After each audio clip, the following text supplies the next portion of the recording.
जो 4 मार्च को high level committee के द्वारा रिपोर्ट सौंपा जाना था, वो 3 मार्च को ही सौंप दिया गया और कल जा कर के रेल मंत्रालय के द्वारा उस रिपोर्ट के आधार पर बच्चों के किस ग्रीवांस को माना गया और किसको नहीं माना गया, उस पर डिटेल उसका किया गया। ग्रुप डी का एग्ज़ाम जुलाई से दिया गया कि जुलाई से ग्रुप डी का एग्ज़ाम प्रारंभ होगा।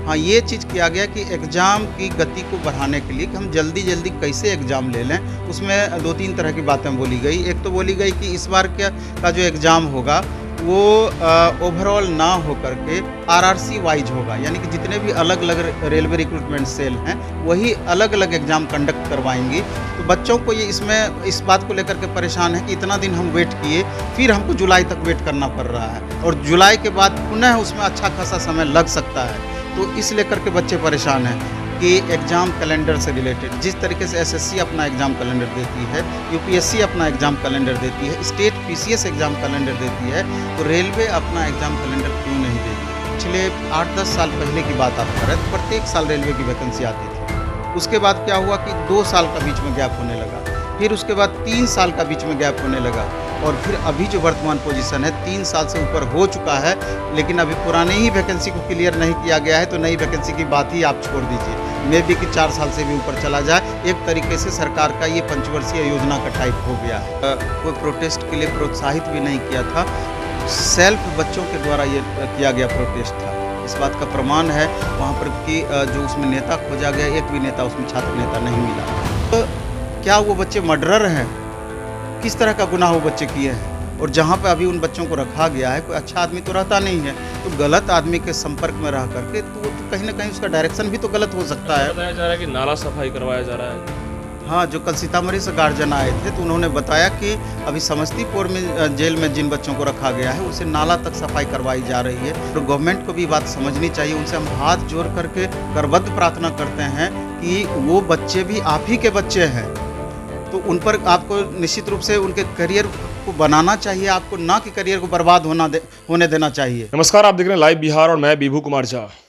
अभी हम मौजूद हैं प्लेटफॉर्म जो कोचिंग सेंटर है जहां पे नवीन सर हैं और नवीन सर से हम आज स्पेशली मिल रहे हैं इस कारण कि जिस तरीके से एनटीपीसी आरआरबी का जो बहुत बड़ा हंगामा हुआ वो भी पटना की धरती पर राजधानी टर्मिनल से और बिकना पहाड़ी तक ऐसी हंगामा जो काफ़ी दिल दहलाने वाला था, उसको लेकर पूरे इंडिया में एक भूचाल सा आ गया और उसके बाद स्टूडेंट्स ऐसा प्रोटेस्ट किए कि दिल्ली की सरकार तक हिल गई। यानी कि अश्विनी वैष्णव जो रेल मंत्री हैं उन्होंने खुद संज्ञान लिया और उसके बाद इस मसले को अब नोटिफिकेशन के द्वारा जो है दिया जा रहा है और नोटिफिकेशन भी आई है। लेकिन इस नोटिफिकेशन से कितना बच्चे संतुष्ट हैं, कितना असंतुष्ट हैं, ये स्पेशली हम जानेंगे नवीन सर से, जो कि मेंटर हैं और बच्चों को गाइड करते हैं, टीचिंग देते हैं, तो इनसे ज़्यादा बेटर कोई और नहीं बता सकते हैं। तो सबसे पहले सर आपका लाइव बिहार में स्वागत। धन्यवाद। और लाइव बिहार चैनल के जितने भी दर्शक देख रहे हैं, व्यूअर हैं, उनको मेरी तरफ से सादर प्रणाम जी। सर, सबसे पहली बात तो ये कि जिस तरीके से बच्चे के अंदर में जो आक्रोश था लगातार 24 जनवरी से जो है इतने बड़े प्रोटेस्ट की शुरुआत हुई और अब ऐसा लग रहा है कि कहीं ना कहीं रेल मंत्री अश्विनी वैष्णव खुद नोटिफिकेशन की बात कर रहे हैं, टीम गठित किए, उसके बाद अब नोटिफिकेशन जो आया है इसमें कितना हद तक बच्चे खुश हैं और कितना नाखुश हैं, ये ज़रा ये बताइए बच्चों को। सवाल उठता है कि आक्रोश क्यों था। तो सबसे बड़ा रीज़न ये था कि लगभग 3 साल वैकेंसी को होने चला है, अभी तक बच्चों का ग्रुप डी का एग्ज़ाम नहीं हो पाया था। किसी तरीके से एनटीपीसी सीबीटी 1 का एग्ज़ाम हुआ था तो उसका रिज़ल्ट भी जो दिया गया था तो रिज़ल्ट में कई सारी विसंगतियाँ थी, तो बहुत सारे छोटे छोटे रीज़न थे जिसके वजह से इतने दिन का समझिए कि सुलग रहा था, एक बार ब्लंडर हो गया। तो खैर वो जो भी हुआ वो अलग बातें हैं, उस तरह की नहीं होनी चाहिए थी। गवर्नमेंट को भी जब बच्चे 92 लाख ट्वीट किए तो शायद अगर थोड़ा सा पहले से वो अलर्ट हो जाते तो ये परिस्थितियां नहीं आती। खैर उस पर हम डिस्कशन में नहीं जाएंगे, हम आगे बढ़ेंगे कि जो 4 मार्च को हाई लेवल कमेटी के द्वारा रिपोर्ट सौंपा जाना था वो 3 मार्च को ही सौंप दिया गया और कल जा कर के रेल मंत्रालय के द्वारा उस रिपोर्ट के आधार पर बच्चों के किस ग्रीवांस को माना गया और किसको नहीं माना गया, उस पर डिटेल उसका किया गया। तो हम तो यही कहना चाहेंगे कि रेलवे इसमें बीच का रास्ता निकालने का प्रयास की कि मैक्सिमम बच्चों को हम संतुष्ट कर पाएँ। लेकिन फिर भी हम समझते हैं कि कुछ विसंगतियाँ रह गई, कुछ उसमें ऐसी बातें रह गई जिसको लेकर के बच्चों में पूर्णतया संतुष्टि नहीं हो पाई और पूर्णतः वो संतुष्ट नहीं हो पाए हैं। तो सबसे बड़ा चीज़ तो उसमें ये है कि ग्रुप डी के संदर्भ में अगर हम पहले बातें करें तो ग्रुप डी का एग्ज़ाम जुलाई से दिया गया कि जुलाई से ग्रुप डी का एग्ज़ाम प्रारंभ होगा। हाँ, ये चीज़ किया गया कि एग्ज़ाम की गति को बढ़ाने के लिए कि हम जल्दी-जल्दी कैसे एग्ज़ाम ले लें, उसमें 2-3 तरह की बातें बोली गई। एक तो बोली गई कि इस बार का जो एग्ज़ाम होगा वो ओवरऑल ना हो करके आरआरसी वाइज होगा, यानी कि जितने भी अलग-अलग रेलवे रिक्रूटमेंट सेल हैं वही अलग-अलग एग्ज़ाम कंडक्ट करवाएंगी और उसमें ये कोशिश किया जाएगा आरआरसी के द्वारा कि मिनिमम सीटिंग में मैक्सिमम बच्चों को हम शामिल करें, जिससे कि हमारा जल्द से जल्द वो एग्ज़ाम हमारा हो पाए। इसमें 2 तरह की बातें हो सकती है। तो बच्चों को ये इसमें इस बात को लेकर के परेशान है कि इतना दिन हम वेट किए, फिर हमको जुलाई तक वेट करना पड़ रहा है और जुलाई के बाद पुनः उसमें अच्छा खासा समय लग सकता है। तो इस लेकर के बच्चे परेशान हैं। लेकिन बोर्ड की हम समझते हैं यहाँ ये मजबूरियाँ रह सकती है कि चूँकि 1 करोड़ से ऊपर बच्चे फॉर्म भरे हुए हैं, तो सेंटर चूँकि ऑनलाइन मोड में एग्ज़ाम होना है, तो सेंटर मैनेज करना भी एक चुनौती है। मे भी चूँकि सिर्फ रेलवे का ही एग्ज़ाम आपका ऑनलाइन नहीं होता है, एसएससी भी ऑनलाइन एग्ज़ाम कराती है, इसके बाद इंजीनियरिंग, मेडिकल या अन्य कई सारे एग्ज़ाम्स ऑनलाइन मोड में होते हैं। मे भी कि इस बीच में सेंटर खाली ना रह पाया हो, जिसके कारण से जुलाई में डेट दिया जा रहा हो। लेकिन जो भी है, लेकिन ये इससे बच्चे संतुष्ट इस बात से नहीं हैं। उनको लग रहा है कि अगर जुलाई में एग्ज़ाम ही प्रारंभ होगा तो आप समझिए कि कितना भी कम समय में एग्ज़ाम होगा तो 2 से ढाई महीना कम से कम लगेगा ही लगेगा, 2 से 3 महीना लगेगा ही लगेगा एग्ज़ाम में। फिर एग्ज़ाम के बाद में फिर आपत्तियाँ ली जाएगी कि कौन सा क्वेश्चन सही, कौन सा क्वेश्चन गलत। उसके बाद फिर रिजल्ट का प्रोसेस स्टार्ट होगा। फिर रिजल्ट के बाद में फिर फिजिकल के लिए बच्चों को बुलाया जाएगा। यानी कि कहा जाए तो इतना सारा प्रोसेस अभी बचा हुआ है, उसका मेडिकल है, फिर डॉक्यूमेंट्स वेरिफिकेशन है कि जुलाई से लेके कम से कम 1 साल का टाइम लगना है इस बीच में सारा प्रोसेस में। और ज्वाइनिंग तक जाते जाते मे भी कि 2023 लास्ट चला जाए या 2024 में भी पहुंच सकता है। तो ये एक बहुत बड़ा कारण बच्चों में असंतोष का है।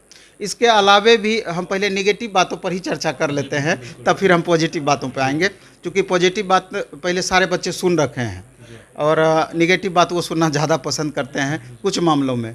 तो दूसरा क्या है कि कुछ ग्रीवांसेस बच्चों का ऐसा था जिसने जिस ग्रीवांसेस को बोर्ड ने चर्चा तक नहीं किया। जैसे उसमें एक मुख्य ग्रीवांसेस था कि एग्ज़ाम कैलेंडर से रिलेटेड, जिस तरीके से एसएससी अपना एग्ज़ाम कैलेंडर देती है, यूपीएससी अपना एग्ज़ाम कैलेंडर देती है, स्टेट पीसीएस एग्ज़ाम कैलेंडर देती है, तो रेलवे अपना एग्ज़ाम कैलेंडर क्यों नहीं देगी। आप देखेंगे कि पिछले 8-10 साल पहले की बात आप करें तो प्रत्येक साल रेलवे की वैकेंसी आती थी। उसके बाद क्या हुआ कि 2 साल का बीच में गैप होने लगा, फिर उसके बाद 3 साल का बीच में गैप होने लगा और फिर अभी जो वर्तमान पोजीशन है 3 साल से ऊपर हो चुका है, लेकिन अभी पुराने ही वैकेंसी को क्लियर नहीं किया गया है। तो नई वैकेंसी की बात ही आप छोड़ दीजिए, मे बी कि 4 साल से भी ऊपर चला जाए। एक तरीके से सरकार का ये पंचवर्षीय योजना का टाइप हो गया है। तो कहीं ना कहीं बच्चों में इसको लेकर के भी आक्रोश है। और रेलवे का जो पोजीशन है आप देख रहे हैं कि लगातार निजीकरण को बढ़ावा दिया जा रहा है, तो स्वाभाविक है कि वैकेंसियाँ घटेगी ही घटेगी, ये बातें तय है। तो अभी दोनों पोस्ट मिला करके लगभग 1,40,000 वैकेंसियाँ हैं। तो बच्चे अब समझ रहे हैं कि इतनी सारी वैकेंसियाँ तो हैं, लेकिन जो प्रोसेस है और देखेंगे कुछ दिन पहले ही एक रैकेट का भी खुलासा हुआ था। खुद यहाँ के एसएसपी साहब उसका खुलासा किए थे कि ऑनलाइन सेंटर पर भी कैसे मैनेज हो जा रहा है। तो ये छोटा छोटा कारण है जिससे कि बच्चे परेशान हैं। तो इसके बाद दूसरे मैटर पे हम जाते हैं। तो एक और इशू था जिसमें कि ये जो 1:1 में रिजल्ट देने की बातें थी कि जिसमें ग्रुप डी में कि फाइनल वेरिफिकेशन के टाइम में रेलवे बताए कि 1:1 के रेशियो में हम इसका रिजल्ट देंगे। इसका मतलब ये होता है पहले 50% वेटिंग दिया जाता था, यानी कि अब वेटिंग को समाप्त करने की बातें हो रही है। तो आप ये समझिए कि जिस बच्चे का एनटीपीसी में रिजल्ट हो जाएगा या ग्रुप डी से अपर पोस्ट में एसएससी में ही बच्चे का सिलेक्शन हो गया, बिहार दरोगा में ही सिलेक्शन हो गया, बिहार पुलिस में ही सिलेक्शन हो गया, तो वो बच्चे ग्रुप डी क्यों ज्वाइन करने के लिए जाएंगे, सवाल ये उठता है। अगर वेरिफिकेशन में वो बच्चे शामिल नहीं होंगे, ग्रुप डी ज्वाइन नहीं करेंगे, तो उस परिस्थिति में 1,03,000 वैकेंसी है, तो हर बार देखा जाता है कि 20 to 25% बच्चे वेरिफिकेशन में अपीयर नहीं होते हैं या बाद में छोड़ देते हैं। तो वैसी परिस्थिति में अगर 50% वेटिंग दिया जाता तो कहीं ना कहीं इसी ग्रुप के बच्चे को मौका मिलता दोबारा से। तो अब तो कहीं ना कहीं ये लगता है कि जो 20 से 25,000 वैकेंसी खाली रह जाएगी, एक्स्ट्रा कैंडिडेट को अगर नहीं बुलाया जाएगा, तो कहीं ना कहीं रेलवे ये समझ रही है कि इस वैकेंसी को हम अगले वैकेंसी में ऐड करके कहीं ना कहीं हम डाटा को मजबूत करेंगे। तो बच्चों को यहाँ पर भी बच्चे ठगा हुआ महसूस कर रहे हैं कि अब बच्चे, पहले वाली बात नहीं रही, सारे बच्चे सोशल मीडिया पर देखते हैं, कहीं से एक चीज़ वायरल हुआ सबके दिमाग में ये बातें आती है, तो इसलिए अब हर बच्चे हर बात को समझते हैं। इसलिए बच्चों को, हमको लगता है कि आप इस तरीके से करेंगे तो आपको लगेगा कि हम बहुत बुद्धिमानी वाला काम कर दिए, तो मेरे ख्याल से ये चीज़ उचित नहीं है।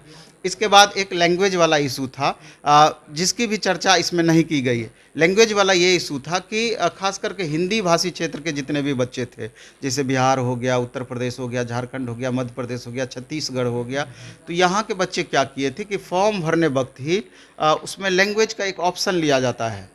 तो बहुत सारे बच्चों को ये लगा कि हिंदी हमारा मदर टंग है, अगर इंग्लिश लैंग्वेज को हम चूज कर लेते हैं तो बाय डिफ़ॉल्ट एक इंग्लिश लैंग्वेज हमारे साथ ऐड हो जाएगा। क्योंकि कई बार क्या होता है कि हिंदी मीनिंग हमको समझ में नहीं आती है, फिर उसका इंग्लिश मीनिंग हम देखते हैं तो वो बातें क्लियर होती है। तो बच्चे यही सोच करके इंग्लिश लैंग्वेज को सेलेक्ट कर लिए। लेकिन बाद में हुआ क्या कि जब एग्ज़ाम NTPC CBT 1 का हुआ तो वहाँ देखा गया कि जो बच्चे इंग्लिश लैंग्वेज को चूज किए थे तो सिर्फ उनको इंग्लिश लैंग्वेज में ही क्वेश्चन आया, प्रश्न पत्र आया। तो कहीं ना कहीं यहाँ बच्चों को अचानक बहुत बड़ा धक्का लगा, क्योंकि अगर आप हिंदी मीडियम में पढ़े हुए हैं, सेम क्वेश्चन अगर अब इंग्लिश मीडियम में आपको दे दिया जाएगा, स्वाभाविक है 2, 4, 5 क्वेश्चन तो श्योर है कि आप कम बनाइएगा। और यहाँ तो एक एक मार्क्स पर हज़ारों बच्चों का अंतर रहता है, 5,000 10,000 बच्चों में उथल पुथल हो जाता है। तो ये अपने आप में अलग मायने रखती है। तो हालांकि ये इन बातों को लेकर हमको चेयरमैन से भी बात हुई थी, तो उन्होंने ये बताया था कि ये सॉफ्टवेयर से रिलेटेड इशू है, जो कंडक्टिंग एजेंसी है अगर उसको हम बोलेंगे तो ये कोई बड़ी बात नहीं है। बच्चे लास्ट मोमेंट में भी चूज कर सकते हैं कि कौन कौन सा लैंग्वेज हम चूज करेंगे और जिसमें हम कंफर्ट फील करेंगे, तो ये बहुत बड़ा इशू नहीं है। लेकिन यहाँ पर कहीं चर्चा नहीं हुई, तो ये भी एक संदेह पैदा करती है। सर एक सवाल ये है कि सर 3 साल से कहीं ना कहीं रेलवे या जब टाला जा रहा है, गुमराह किया जा रहा है, तो फिर जब इतना बड़ा ये हुआ, आंदोलन हुआ, ये आप ये सब कह सकते हैं कि इतना बड़ा मतलब कि उग्र आंदोलन जिसको कह सकते हैं, फिर भी उसके बाद जो कहीं ना कहीं बीच का रास्ता अपना रही है रेलवे, आखिर क्यों?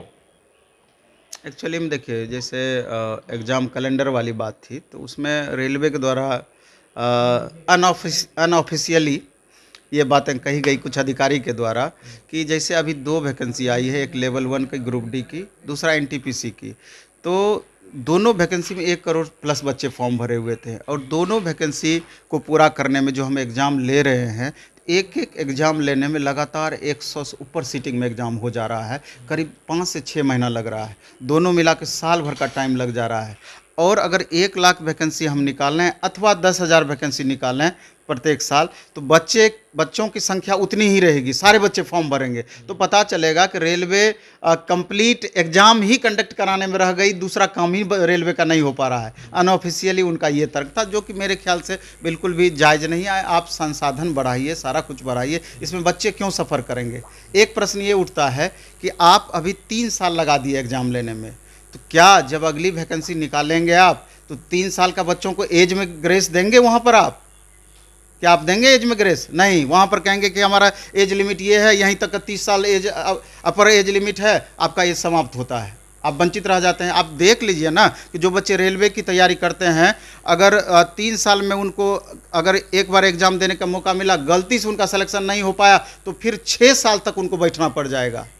जबकि ये प्रत्येक साल बच्चों को मौका मिलना चाहिए। ये बच्चों के करियर के साथ खिलवाड़ नहीं तो और क्या है। जी, देखा जाए सर, अब जिस तरह से प्रोटेस्ट हुआ उसमें कई बच्चे को अरेस्ट कर दिया गया, कई बच्चे जेल में हैं, कई बच्चे को रिहा किया गया, लेकिन जो बच्चे जेल में हैं उनको काफ़ी ज़्यादा प्रताड़ित की जा रही है। यहाँ तक कि एजुकेशन से जुड़ा हुआ मैटर था, वो यदि वो जेल गए हैं तो कहीं ना कहीं रेलवे की गलती थी, जिसके कारण वो प्रोटेस्ट किए और वो जेल गए। तो कहीं ना कहीं यदि प्रताड़ित की जा रही है, आखिर जो क्या रीज़न है गवर्नमेंट के द्वारा या फिर प्लान जो स्ट्रेटजी है, आखिर क्या स्ट्रेटजी लग रहा है आपको? सवाल ये उठता है कि प्रोटेस्ट में तो बहुत सारे बच्चे शामिल हुए और कोई प्रोटेस्ट के लिए प्रोत्साहित भी नहीं किया था, सेल्फ बच्चों के द्वारा ये किया गया प्रोटेस्ट था। इस बात का प्रमाण है वहाँ पर कि जो उसमें नेता खोजा गया, एक भी नेता उसमें छात्र नेता नहीं मिला।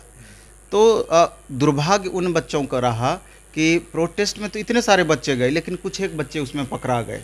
अब जो बच्चे पकड़ा गए तो आप उसमें थोड़ा-सा उन बच्चों पे आप गौर करेंगे, तो कल भी हमारे पास कुछ गार्जियन लोग आए हुए थे सीतामढ़ी से। उनमें 1-2 गार्जियन ऐसे थे जिनके बच्चों का एलडीसी में फ़ाइनल हो गया है, उनका वेरिफ़िकेशन है। पटना में भी जो बच्चे हैं, एक राजन नाम का बच्चा है पटना में, उनका एलडीसी में फ़ाइनल हो गया है, 30 तारीख को उनका डॉक्यूमेंट्स वेरिफ़िकेशन है। उसके पिताजी दिहाड़ी मज़दूरी करते हैं, शेखपुरा के रहने वाले हैं। अब समझिए कि उन बच्चों के करियर तो पूरी तरीके से बर्बाद हो रहा है, क्योंकि 2 बार सिविल कोर्ट में और डिस्ट्रिक्ट कोर्ट में उसका बेल रिजेक्ट हो चुका है, हाई कोर्ट में अब अपील होना है। तो अब क्या वो बच्चे मर्डरर हैं? किस तरह का गुनाह वो बच्चे किए हैं? और जहाँ पे अभी उन बच्चों को रखा गया है, कोई अच्छा आदमी तो रहता नहीं है, तो गलत आदमी के संपर्क में रह करके तो वो तो कहीं न कहीं उसका डायरेक्शन भी तो गलत हो सकता है। बताया जा रहा है कि नाला सफाई करवाया जा रहा है। हाँ, जो कल सीतामढ़ी से गार्जियन आए थे, तो उन्होंने बताया कि अभी समस्तीपुर में जेल में जिन बच्चों को रखा गया है, उनसे नाला तक सफाई करवाई जा रही है। तो अब समझिए कि कितनी दुर्भाग्य की बात है, और गवर्नमेंट को भी बात समझनी चाहिए। उनसे हम हाथ जोड़ करके करबद्ध प्रार्थना करते हैं कि वो बच्चे भी आप ही के बच्चे हैं, तो उन पर आपको निश्चित रूप से उनके करियर को बनाना चाहिए, आपको ना कि करियर को बर्बाद होने देना चाहिए। और हम तमाम छात्रों को भी कहना चाहते हैं कि जो छात्र आपके लिए स्ट्रगल करके जेल गए हैं, तो उन पर भी आपकी निगाह रहनी चाहिए। और तमाम जो टीचरगण हैं, उनसे भी हमारा रिक्वेस्ट है कि आप लोग भी ध्यान दें, और जिस तरीके से कोई ना कोई उस तरह का कोई बीच का रास्ता आप निकालें, सरकार से बातचीत करके हो या अपने में कोई अच्छा सा वकील हायर करके हो, उन बच्चों को कहीं ना कहीं बाहर निकालने का प्रयास करें, नहीं तो उन बच्चों का करियर समाप्त हो जाएगा। बिल्कुल, धन्यवाद सर। तो बिल्कुल ये नवीन सर से जो बातचीत थी वो और उसमें बोलना है हमको। इस तरह से इन्होंने कहा है। और एक चीज़ और ये कोट करना चाहते हैं, क्या सर कोट करना चाहते हैं? एक चीज़ और उसमें हम कहना चाहते हैं कि एक उसमें मेडिकल स्टैंडर्ड को लेकर के ग्रुप डी में इशू था, तो अभी 1-2 इशू बच गया है, हम चाहते हैं कि पूरा कर दें आपके माध्यम से।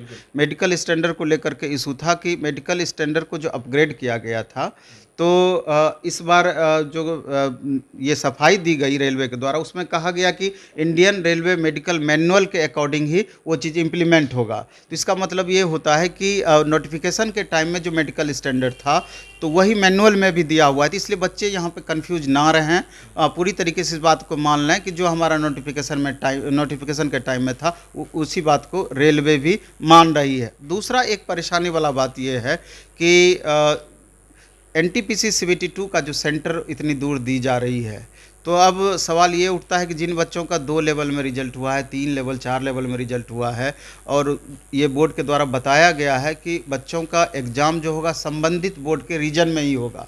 अब कोई बिहार, उत्तर प्रदेश या इधर के बच्चे अगर आरआरबी चेन्नई में फॉर्म डाल रखे हैं, बेंगलोर में डाल रखे हैं, सिकंदराबाद में डाल रखे हैं, अहमदाबाद में डाल रखे हैं, तो अगर उनका एग्ज़ाम बीच में गैप कर करके होगा, अगर प्रत्येक सप्ताह ही एक एग्ज़ाम होता है, तो क्या ये बच्चे उतने बार वहाँ पर एग्ज़ाम देने के लिए जाएंगे? अगर देने के लिए उतने बार जाएंगे तो आप खुद फील कर सकते हैं कि कितनी परेशानियों का सामना उन बच्चों को करना पड़ेगा।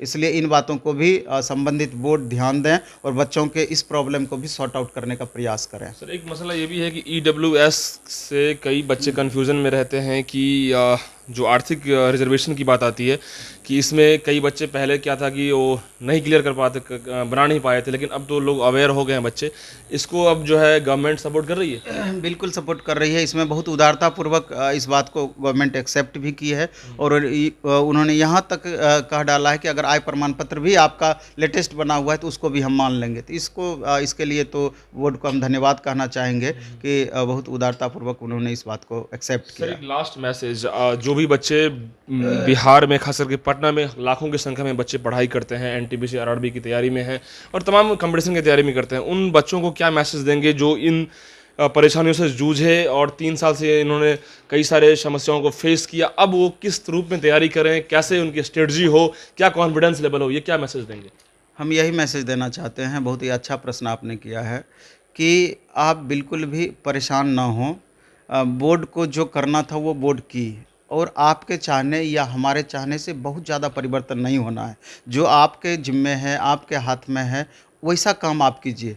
चूँकि आप देख रहे हैं कि वैकेंसी की क्या परिस्थितियाँ हैं, क्या पोजीशन है और बड़ा गोल्डन अपॉर्चुनिटी आपके पास है कि 1,40,000 वैकेंसी आपके सामने है। 1,03,000 ग्रुप डी का और 35,000 समथिंग वैकेंसी आपका एनटीपीसी का। तो अधिक से अधिक मेहनत करके सारा कुछ आपका पढ़ा हुआ है। आप एक टाइम मैनेजमेंट बेहतर करें और कोशिश करें कि डेली आप लगातार सेट बनाएँ और अपने तैयारी को बेहतर करने का प्रयास करें और ग्रुप डी के बच्चे 70 प्लस स्कोर करने का प्रयास करें और एनटीपीसी सीबीटी 2 के बच्चे 95 प्लस स्कोर करने का प्रयास करें, क्योंकि 95 से जितना आपका कम स्कोर रहेगा उतनी ही संभावनाएं छीन होती चली जाएगी और 70 से जितना ही कम स्कोर आपका रहेगा उतनी ही संभावनाएं आपकी कम होती चली जाएगी। इसलिए खूब अच्छे से पढ़ाई कीजिए, खूब मन से पढ़ाई कीजिए और जी जान से एकदम लग जाइए। कितने बच्चे हैं उससे मतलब नहीं रहना चाहिए, एक सीट से मतलब है और एक सीट पे हम रिजल्ट लेकर रहेंगे। इस तरह का प्रण करके आपको आगे बढ़ना चाहिए और अंततः आप रिजल्ट फाइनली दे करके